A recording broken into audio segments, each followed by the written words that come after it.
오늘 말씀의 제목입니다. 자, 아까 제가 여러분 모두에게 예쁜 꽃이다 라고 말씀해 드렸죠. 여러분은 모두 예쁜 꽃입니다. 그런데 제목이 뭡니까? 풀꽃도 꽃이다 라는 제목입니다. 왜 저런 제목이 붙었는지 아마 우리가 쭉 연결해서 생각해 보면 이해가 될 수 있는 말씀일 겁니다. 오늘 이야기의 시작이 제자들이 예수께 나와 천국에서는 누가 큽니까?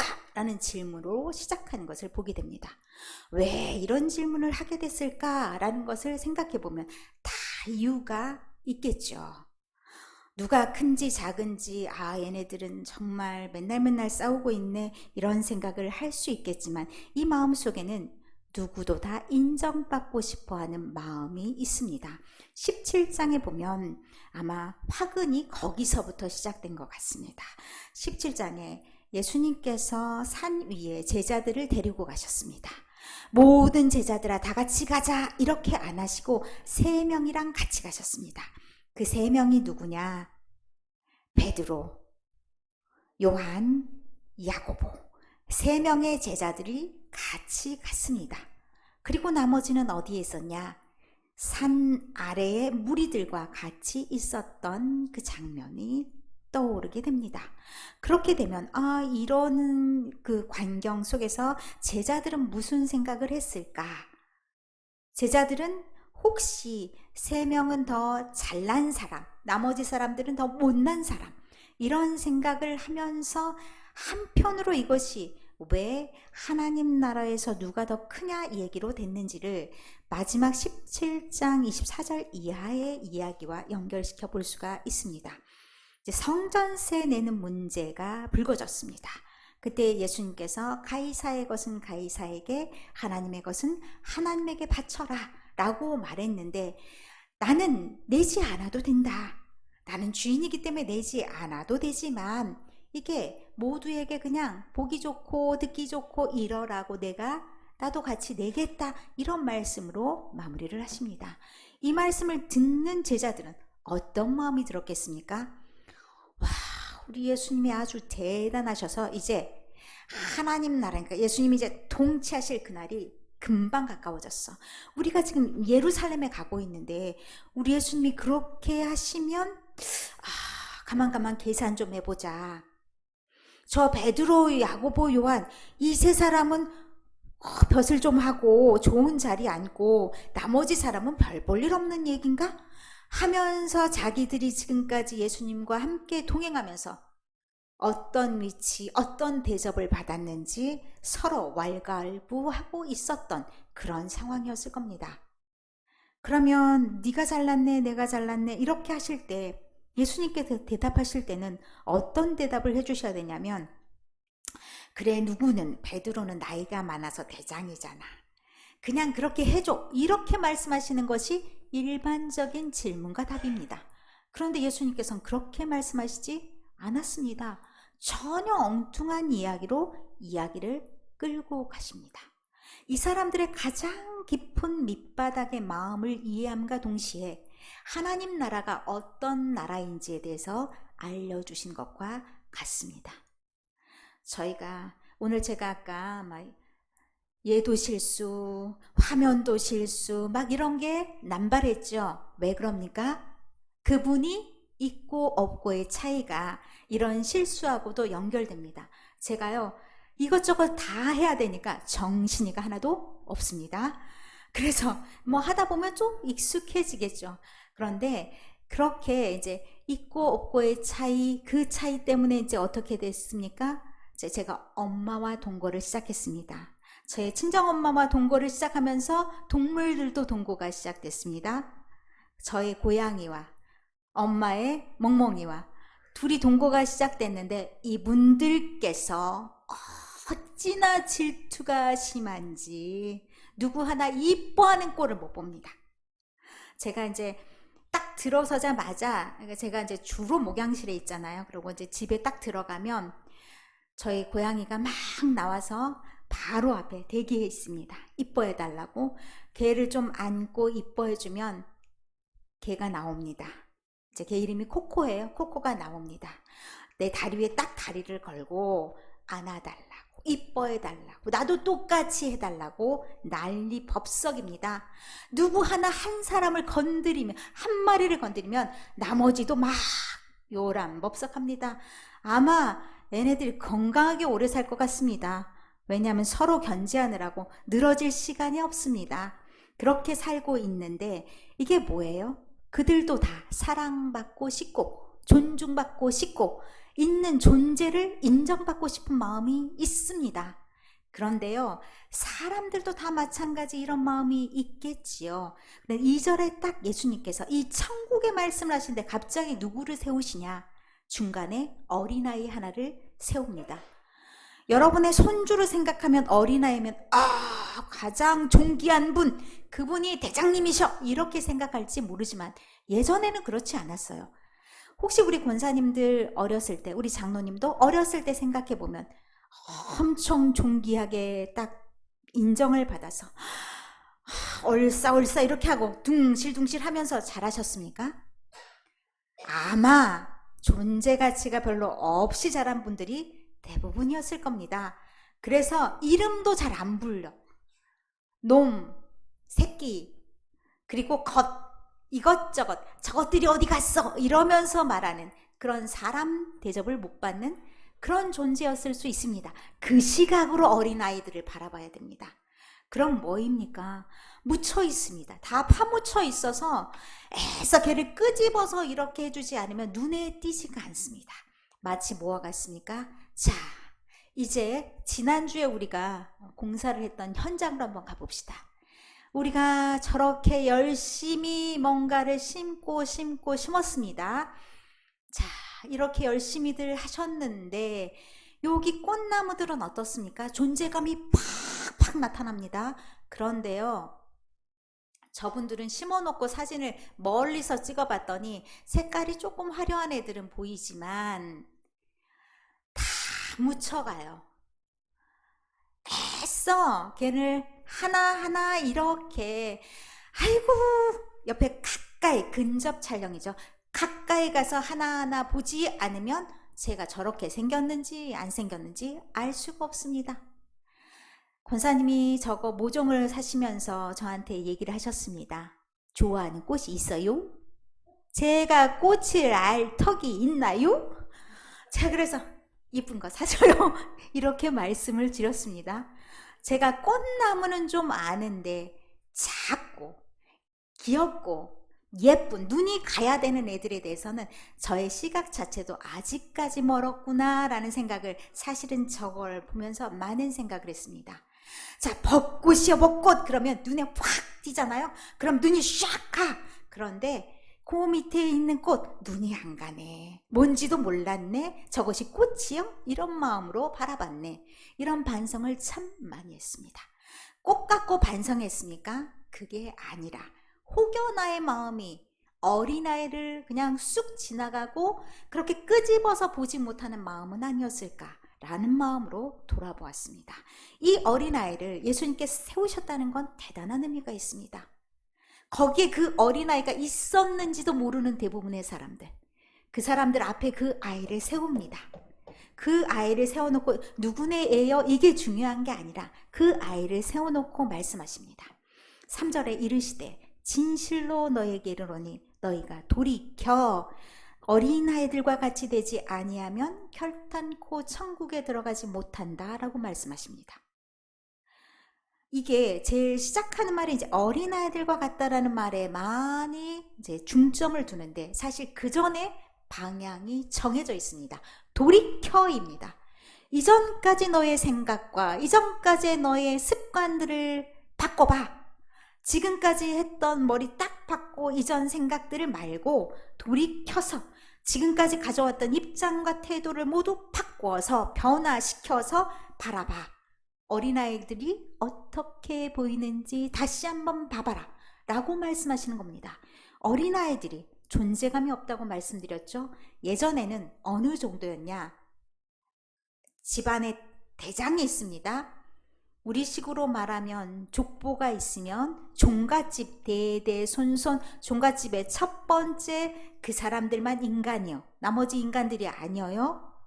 뭐 아들들 조금은 그랬지만 첫째 아들들이 중요하잖아요. 그런 첫째 아들들 계열들에 들지 않는 사람들, 별로 신경을 쓰지 않았죠.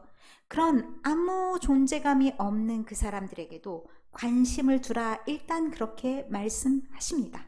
어린 아이들과 같이 되지 않으면 이렇게 말씀하셨는데, 어린 아이 존재라는 것을 한번 생각해 봅시다.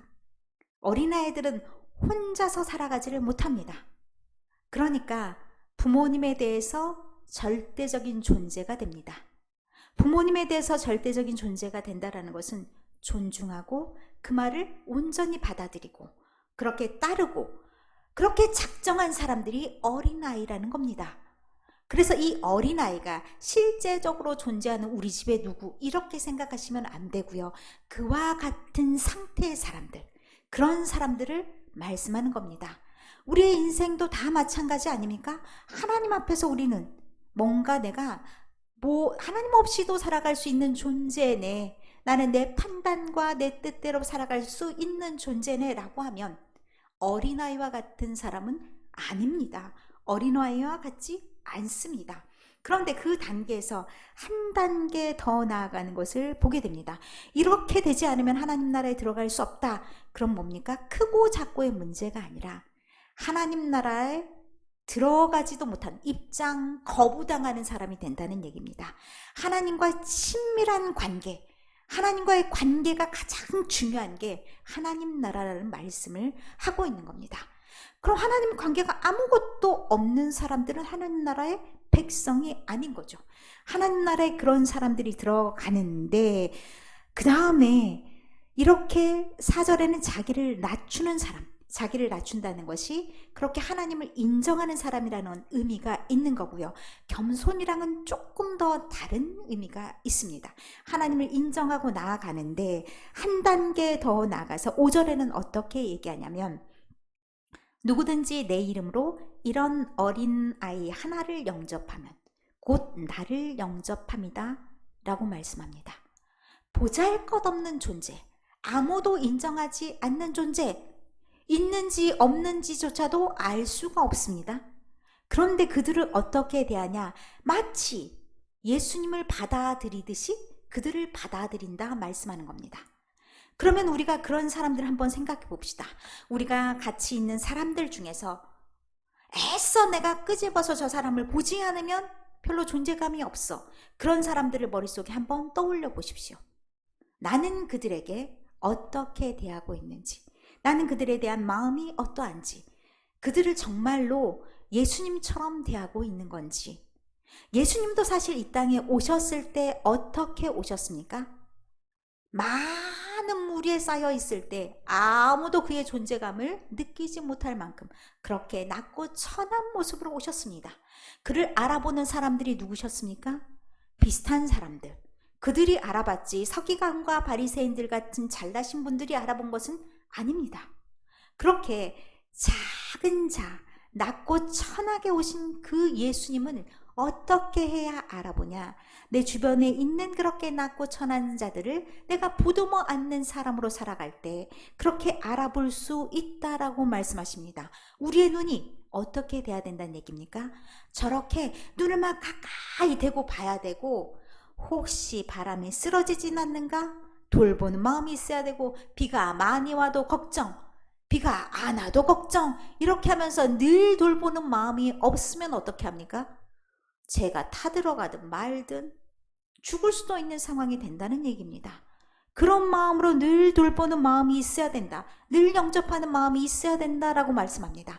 이거는 완전히 껴안아서 보듬어 안는 걸 말하는데, 그 다음 한 단계가 더 나갑니다. 6절에 말씀합니다. 누구든지 나를 믿는 이 작은 자 중 하나, 예수님에게 전적으로 의지해서 당신이 없으면 내가 살 수가 없습니다, 내 삶을 온전히 예수님께 맡기니까 나를 어떻게든 끌어가 주시고 나를 인도해 주십시오, 이렇게 하는 그 자 중 하나를 실족하게 하면, 그러면 교회 공동체 안에 있는 사람들을 한번 생각해 봅시다. 그 사람들이 시험에 들었어. 나로 인해서 시험에 들었어. 내가 뭔가를 그 사람에게 잘못했어. 이게 지금 실족하다는 말이 뒤에서 봐보면 범죄하다라는 말하고 똑같은 헬라어를 쓰고 있습니다.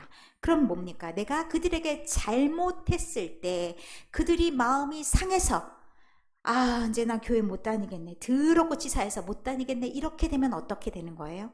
벌을 받게 되리라 라고 얘기하는데, 와, 좀 심한 벌입니다. 연자맷돌을 목에 달고 깊은 바다에 빠뜨려지는 것과 같다.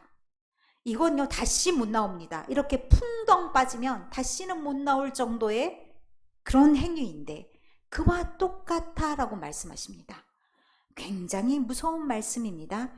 그러면서 하시는 말씀이 실족하게 하는 일들이 없을 수는 없다. 내가 잘 모르고 했을 때도 있고, 내가 뭔가 그에 대해서 이렇게 오다 가다 하니까 나도 모르게 그 사람에게 실수를 하는 경우도 있고, 알면서도 나의 성정과 맞지 않아서 그렇게 되는 경우도 있고, 어쨌든 간에 그렇게 없을 수는 없으나, 그럼에도 불구하고 그런 일이 있었을 때 어떻게 되냐? 실족하게 하는 사람, 그에게 범죄하게 하는 사람은 벌을 받는다 라고 말씀합니다. 그 화가 있다라고 말씀하시는데, 그 다음에 이제 어떻게 범죄했냐에 따라서 그 범죄했던 도구를 없이 하는 게 낫다라는 걸 8절 9절에 말씀하는데, 어찌 보면 이 말씀대로 하면 우리가 무엇이 남아남지 못할지 잘 모르겠습니다. 자, 손이 범죄했으면 어떻게 해요? 내 손으로 범죄했으면 찍어버려. 얼마나 잔인해요. 팔이 남아나질 않겠어요. 팔이 붙어있는 오늘이 감사한 건가요? 그리고 발이 잘못했어. 어떻게 해요? 발도 찍어버려. 우리가 가장 실수하기 쉬운 게 사실은 뭐예요? 요놈의 주둥아리, 요놈의 입이죠. 이 입을 어떻게 해? 이것도 뜯어버려야 되나요? 우리가 그러면 우리의 모습이 기괴하기 짝이 없는 괴물이 될 수밖에 없습니다. 그런데 이걸 진짜로 그렇게 한다는 것이 아니라 그것을 조심하고 조심해야 된다. 그럴 만큼의 큰 벌이다 라고 말씀하시는 겁니다. 이것이 그렇게 해서라도 영생에 들어가는 것, 하나님 나라에 들어갈 수 있다면 그게 복이다 라고 말씀하십니다. 그러면 우리의 몸들을 한번 생각해 보십시다. 나는 내 몸으로 어떻게 살고 있는지, 나는 내 몸이 지금 이렇게 남아나는 것이 정상인지, 하나님의 말씀에 딱 비춰보면 다 빼버리고 뽑아버리고 없어야 되는 몸인데, 그것을 진짜 내가 그것을 받아들이면서 삼가고 조심하고 있는지를 돌아볼 필요가 있다는 겁니다. 그러면서 다시 말씀합니다. 삼가. 이 작은 자 중에 하나도 업신여기지 말아라. 이 작은 자가 하나도 업신여김을 받지 않는 그 나라, 누구도 다 존중받는 그곳, 그곳이 하나님 나라라는 말씀입니다. 누군가를 미끄러뜨려, 아이고 너는 여기 오기에 적당하지 않아, 네가 왜 여기 있는지 모르겠어. 만약 우리 마음이 그런 마음이라면 어떡합니까? 그곳은 하나님 나라가 아니라는 말씀입니다. 우리가 그 연약한 자들, 우리가 봤을 때 별 볼 일 없는 자들, 이런 사람이라 할지라도 보듬어 안는 것이 하나님 나라라는 말씀을 하고 있습니다. 그러면서 10절에 얘기하는 것이 그들의 천사들이 있다라고 얘기합니다. 하나님이 모든 사람들에게 천사를 하나씩 붙여주셨는데, 그 천사들이 어떻게 하냐? 하나님께 직접 다 고소해요. 아이고 우리 누구누구가 지금 누구한테 마음이 상해가지고 저 마음이 어쩔지 몰라. 저러다가 진짜 마음 상해서 교회도 안 나올 것 같아. 그러면 하나님한테 쪼르르 가서 다 얘기해 준다는 거예요. 그러면 어떻게 됩니까? 고소당한 사람, 이 사람이 하나님 앞에 벌을 받을 수 있다라는 얘기입니다. 그 마음을 받고 우리가 살아야 된다는 거죠. 내가 누군가 혹시 마음을 상하게 한 건 아닌가? 그래서 그 사람이 아이고 나는 그 사람 때문에 교회는 일체 가고 싶은 마음이 없네, 이런 마음이 든다면 우리가 하나님과 함께 하나님 앞에서 조금 많이 생각해 봐야 된다는 얘기를 하고 있습니다. 하나님은 어떤 사람도, 누구 단 한 사람도 떨어져 나가는 것을 원하지 않는다는 말씀을 14절에 하고 있습니다. 하나님 나라가 어떤 나라일지를 한번 생각해 보는 말씀으로 미가서의 말씀 한번 생각해 보았습니다. 미가서 4장의 말씀에 보면 3절 4절의 말씀은 하나님이 이스라엘 백성들을 다시 모으셔서 태평성대를 누리게 해주는 하나님 나라를 꿈꿉니다. 그가 많은 민족들 사이에 이를 심판하셔서 어떻게 하냐, 평화의 나라를 이루어 주시는데, 칼을 쳐서 보습을 만들고 창을 쳐서 낫을 만들고 그렇게 다시는 전쟁이 없는 나라가 만들어질 거다. 그리고 자기 포도나무 아래서, 자기 무화과 나무 아래서 편안하게 살게 해주실 것이다. 이렇게 말씀합니다. 이것이 하나님 나라라는 거죠. 전쟁에 염려도 없고, 그리고 각자 먹고 사는 문제에 대해서 걱정할 필요도 없고. 그런데 그 다음 말씀이 중요합니다. 여호와께서 말씀하시되 그날에는 내가 저는 자를 모으며 쫓겨난 자와 내가 환난받게 한 자를 모아 발을 저는 자는 남은 백성이 되게 하며 멀리 쫓겨났던 자들이 강한 나라가 되게 하고. 이런 말씀이 6절 7절에 연결해서 있습니다. 어떤 사람만 들어갈 수 있다 없다 이렇지 않다는 얘기입니다. 구약시대에는 특별히 장애인들에 대한 차별이 굉장히 많았던 때입니다. 미약한 자들 중에 대표적인 사람들이었을 겁니다. 성전 예배도 제대로 못 들어갔고 여러 가지 이유들이 있었습니다. 그런데 하나님께서 다시 얘기하시면서 그들 모두가 회복받을 수 있는 그 땅, 그 나라, 그 모든 사람들의 모습, 그것이 온전한 하나님 나라다라고 말씀해 주십니다. 그러면 오늘 우리가 우리 주변에 있는 사람들을 서로 어떤 마음으로 받아봐야 될지를 한번 돌이켜 생각해 보게 됩니다. 특별히 저 상황에서 저는 자가 왜 나왔을까라는 것이 성경학자들 사이에서 많은 이야기가 되었습니다. 사람이 전쟁을 치르면 몸이 망가지는 경우가 참 많이 있죠. 특별히 많은 남자들이 전쟁에서 상처를 받았을 거다라고 얘기합니다. 대표적인 경우가 전쟁에서 다리를 잃은 경우가 많았을 것이기 때문에 특별히 다른 사람들이 아닌 저들을 지목하여 말했다라고 얘기합니다. 우리도 살다 보면 여러 가지 상처도 있고 살다 보면 여러 가지 장애를 입을 수도 있습니다. 우리 권사님들 허리 아프신 분들 많죠. 뭐 관절 바꿔 끼는 거야 일도 아니죠. 무릎도 바꿔 끼고 고관절도 바꿔 끼고 내 것이 아니요. 다 어떻게 해요? 기술이 좋아져서 바꿔 끼워. 심장도 바꿔 끼워. 다 바꿔 끼워서 살아요. 그런데 그렇다고 아이고 지 것도 아닌 거 가지고 살면서 그러면서 무시할 수 있나요? 어느 날 갑자기 몸에 그렇게 아픔이 왔다고 무시할 수 있나요? 아닙니다. 우리가 그렇게 어느 누구도 그들이 아까 제목에 뭐라고 했습니까? 풀꽃도 꽂힌 거예요. 그럼 뭐예요? 하나님이 이 땅에 꽃으로 심은 존재들, 하나님의 형상으로서 심겨진 존재들을 우리는 어떻게 보아야 됩니까? 어떻게 알아야 됩니까? 우리도 똑같이 꽂힌 주제 파악이 안 되면서 누구한테 아이고 겨우 풀꽃이요? 존재감이 없네? 말할 수 있습니까? 말할 수 없습니다. 우리는 다 같이 하나님 앞에서 어린 아이와 같고 그리고 작은 자입니다. 그런 작은 자가, 그런 어린아이와 같은 자가, 하나님의 돌보심이 없으면 살아갈 수 없는 자가 누구를 탓하며 누구에게 감히 주제 파악도 안 되면서 아이고 안 보여 너라는 존재도 있었어? 이렇게 올꼬냉이 하는 것, 하나님이 눈꼴 시려 못 보겠네, 가만히 못 놔둬 라고 말씀하신다는 겁니다. 우리가 누군가를 무시할 존재는 절대 아니라는 것 너무너무 잘 기억하시고, 나도 나와 같은 풀꽃도 사랑하신 그 주님, 그리고 나를 찬찬히 봐주셨어요.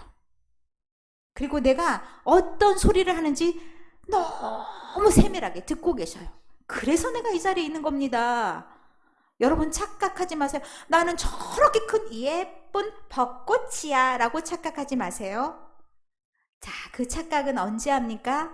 10대 때 모두가 나를 바라보고 있어. 그래서 부끄러워서 밖에도 못 나가고 그런 건 10대 때나 하는 짓이에요. 우리는 어때요? 내가 꽃나무면 어떻고 불꽃이면 어때요? 나는 나면 되는 거예요. 나는 어떤 존재냐? 하나님께서 이 땅에서 이쁘게 살라고 심어준 꽃이에요. 그런데 이 꽃이요, 바라보니까 어떤 점이 있냐? 물이 지어 있을 때 더 예쁜 꽃들도 있더라고요. 혼자 있으면 풀꽃은 티도 안 나요. 그런데 지네들끼리 나 잘났어 하고 혼자 있으면 어떻습니까? 존재감 없어. 너 있었어? 이렇게 됩니다. 모아 같이 있어야 되는데 우리가 어떤 마음으로 같이 있어야 되는지를 나태주 시인이라는 풀꽃이란 시를 제가 낭낭한 목소리로 낭송해 드리도록 하겠습니다. 자세히 보아야 예쁘다. 오래 보아야 사랑스럽다. 너도 그렇다. 무슨 말입니까? 우리가 별난 존재인 것 같지만 그렇지 않습니다. 우리도 자세히 들여다보니까 그 사람이 속속들이 다 보여서 아이고 이쁘구나. 아이고 너를 다 이해하겠어. 네 마음도 다 이해하겠어. 너라는 존재도 다 이해하겠어. 그렇게 사랑스러운 마음도 든다는 겁니다. 그렇게 우리가 서로를 바라보는 마음과 눈이 열려야 됩니다. 그렇게 될 때 어떻게 된다고요? 그곳이 하나님 나라라고요. 어디 하나님 나라가 내가 더 높아요, 너는 낮아요 이렇게 하고 있어요? 안 된다는 얘기입니다. 우리는 똑같습니다. 제가 목사라고 해서 제가 설교할 때만 여러분 위에 앉아 서 있는 것처럼 보이죠? 똑같습니다. 똑같은 존재, 하나님 앞에 똑같이 심겨진 존재임을 잊지 마시고, 자, 우리가 옆에 있는 사람 한번 봐볼까요? 가장 예쁜, 저렇게 예쁠 수 있을까라고 쳐다봐야 됩니다. 그리고 어떻게 봐야 돼요? 저렇게 사랑스러울 수 있을까라는 얼굴로 쳐다봐야 됩니다. 내 옆에 있는 사람만 보라니까. 옆에 있는 사람만 그렇게 보지 마시고 멀리 있는 그녀도 좀 봐주시고 한 사람 한 사람을 그렇게 봐주시면서 아이고 이쁘네, 아이고 사랑스럽네, 이런 마음으로 서로를 봐줄 때 이곳이 어떻게 돼요? 하나님 나라죠. 그렇게 될 줄을 믿고 여러분, 우리는 풀꽃입니다. 옆에 있는 사람도 풀꽃입니다. 모아야 아름답습니다. 그것을 기억하면서 풀꽃도 꽃이다. 그렇다고 서로 무시하지 마시고 서로를 존중하면서 아름다운 불꽃으로 살아가는 우리 현암 꽃밭 한번 내봅시다. 다 같이